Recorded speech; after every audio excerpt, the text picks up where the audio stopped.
प्यारे बच्चों, पाठ 10 हम लोग पढ़ रहे थे, हम उसी को कंटिन्यू कर रहे हैं। इसमें हम लोग अब तक पढ़े कि कर्णावती और बाघ सिंह आपस में बातचीत कर रहे हैं, वार्तालाप कर रहे हैं। कर्णावती पूछती है युद्ध का हाल चाल, तो बाघ सिंह कहते हैं कि युद्ध में तोपखाने गोले उगल रहे हैं, आग के गोले उगल रहे हैं और उसका मुकाबला तलवार से नहीं किया जा सकता, इसलिए मरना तो है ही और हंसते हंसते मर रहे हैं। लेकिन मरकर भी हम अपनी मातृभूमि की रक्षा नहीं कर पा रहे हैं, इस बात का दुख है। कर्णावती भी चिंतित होती है और कर्णावती पश्चाताप करती है, पछताती है, बड़ा अफसोस करती है कि इस अवसर पर हमारे पति नहीं है और हम सभी आस पड़ोस के जो अन्य राजा हैं वे भी एक दूसरे की सहायता नहीं करते हैं और आपस में ही शत्रुता की आग में जल रहे हैं और इसी में सब कुछ सुहा कर दिया है। लेकिन बाघ सिंह कहता है कि अब पछताने से क्या होगा। लेकिन कर्णावती एक उपाय सुझाती है। कर्णावती कहती है कि मैं हुमायूं को राखी भेजूंगी, तो जवाहरी बाई और बाघ सिंह बड़े चकित हो जाते हैं। जवाहरी बाई कहती है कि हुमायूं तो एक मुसलमान है, उसको भाई कैसे बनाओगी। लेकिन कर्णावती कहती है कि इसमें चौंकने की बात नहीं है, मुसलमान भी एक इंसान है, उनके भी बहनें हैं। सोचो तो बहन क्या वे मनुष्य नहीं है, उनके हृदय नहीं है। इससे क्या हुआ, वे यदि ईश्वर को खुदा कहते हैं, वे यदि मंदिर में न जाकर मस्जिद में जाते हैं, बस इसलिए हमको उनसे घृणा करनी चाहिए, कदापि नहीं। लेकिन बाघ सिंह कहते हैं कि यह काम इतना आसान नहीं है। हुमायूं हमारा पुराना वैरी है, शत्रु है, क्योंकि हमने सीकरी के युद्ध में उसको बहुत बड़ा जख्म दिया था, उसके दांत खट्टे कर दिए थे। लेकिन कर्णावती रक्षा सूत्र राखी पर बड़ा भरोसा करते हुए, विश्वास करते हुए कहती है कि मैं जब उसको राखी भेजूंगी तो यह एक वरदान सिद्ध होगा, वह सारे वैर भाव को भूल जाएगा और वह वैर विरोध नहीं करेगा। लेकिन जवाहरी बाई को विश्वास नहीं होता है।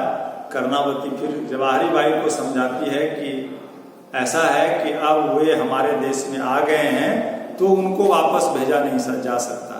अब यदि वे यहाँ रहते हैं तो यदि उनको रहना है तो यही उचित होगा कि वो मुझे बहन समझें और मैं उनको भाई समझूं, यही अच्छा होगा। और फिर मेवाड़ की रक्षा के लिए अन्य कोई उपाय भी नहीं दिखाई पड़ता है। इसलिए बाघ सिंह जी, आपकी क्या सम्मति है, क्या विचार है। तो बाघ सिंह कहते हैं कि हमारी क्या सम्मति, हमारा तो काम है आदेश का पालन करना, आप ही कोई उपाय सुझाइए। तो फिर कर्णावती कहती है कि ठीक है, तब यह राखी हुमायूं तक पहुंचा दीजिए। और फिर कर्णावती राखी और उसके साथ एक पत्र भेजती है, बाघ सिंह को देती है। और फिर जवाहरी बाई भी कहती है कि ठीक है, अब हम लोग भी देखते हैं, उसकी परीक्षा लेते हैं हुमायूं की कि उसके अंदर कितनी मनुष्यता है, और इसकी परीक्षा हो जाएगी। और फिर राखी में भी कितना दम है, इसका कितना कीमत है, ये भी इसकी भी परीक्षा हो जाएगी। यहाँ तक हम लोग पढ़े थे। इससे आगे दूसरे दृश्य में, ये चूंकि हम बता रहे थे एक अंक की है और इस एक अंक के नाटक में 2 दृश्य है। ये पहला दृश्य था जो अभी हम बताए आपको, जवाहरी बाई और कर्णावती और बाघ सिंह का जो ये वार्तालाप है, जिसमें सभी मेवाड़ की रक्षा का उपाय यही सोचते हैं कि उसको हुमायूं को राखी भेजा जाए। और फिर जवाहरी बाई और बाघ सिंह इस पर आशंका व्यक्त करते हैं, लेकिन अंत में यही विश्वास दिलाती हुई कर्णावती राखी भेजने के लिए तैयार होती है और बाघ सिंह को देती है। ये पहला दृश्य था।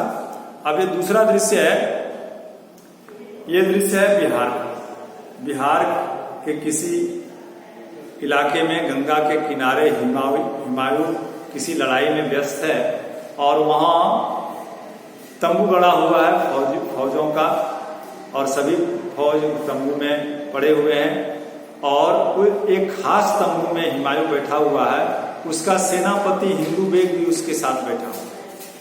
हिंदू बेग और तातर खान ये भी साथ में हैं, जो उनके सेनापति हैं। और इसी बीच उस तंबू में एक पहरेदार का प्रवेश होता है, एक सिपाही का प्रवेश होता है तंबू के अंदर। पहरेदार अभिवादन करता है, जो शिष्टाचार होता है राजा के सामने, वह शिष्टाचार निभाते हुए वह सलाम करता है और कहता है जहां अपना। हुमायूं उत्तर देता है क्या है? पहरेदार सूचना देता है कि मेवाड़ से कोई एक दूत आया। दूत कहते हैं संदेशवाहक, जो सूचना को ले जाता है और लाता है। तो वह हुमायूं को पहरेदार सूचना देता है कि मेवाड़ से एक दूत आया है। तो हुमायूं जानकर थोड़ा आश्चर्यचकित होता है और हुमायूं कहता है मेवाड़ से, अच्छा यहीं भेज दो उसको। तो फिर पहरेदार चला जाता है और फिर दूत के साथ अंदर तंबू में प्रवेश करता है। हुमायूं मेवाड़ की बड़ा इज्जत करता है। उसको पता है कि मेवाड़ के जो राजपूत हैं वे बड़े वीर हैं।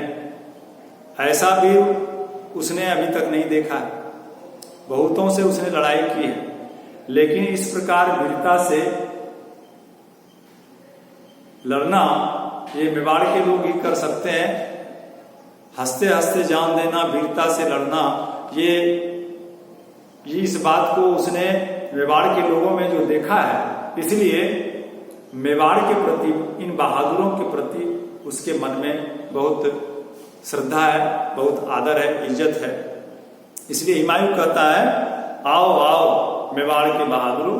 दूत के आने के पश्चात वह बताता है आओ मेवाड़ के बहादुरों। स्वागत करता हुआ वो खड़ा हो जाता है। दूत अभिवादन करता है, झुकता है और अभिवादन करके कहता है स्वर्गीय महाराणा संग्राम सिंह जी की महारानी कर्णावती ने आपको यह भेंट भेजी। हुमायूं और आश्चर्यचकित होता है, ये भेंट क्या हो सकता है, ये तो हमारे शत्रु हैं।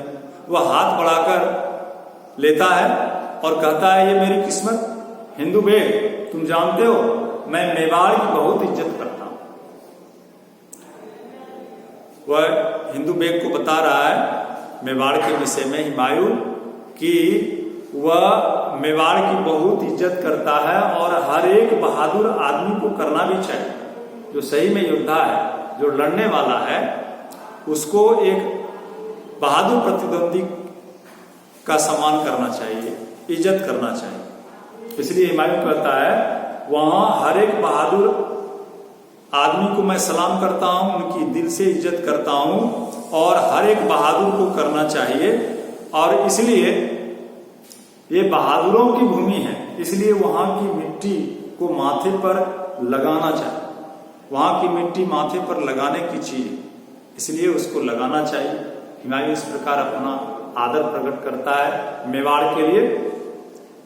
तब तक वहां जो तातर खान है, उसका दूसरा सेनापति, वह कहता है महाराज जहांपना दुश्मन की तारीफ करने में जहांपना से बढ़कर आगे और कुछ बोलता है। इसी बीच हुमायूं बोल पड़ता है दुश्मन, हाँ आंखों पर से वहम का चश्मा हटाकर देखो तातर, जिन्हें हम दुश्मन समझते हैं वे सब हमारे भाई हैं।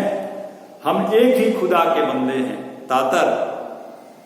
हाँ देखो तो इसमें क्या लिखा है, इस भेंट में क्या है, फिर मैं इससे आगे बताऊंगा। धन्यवाद।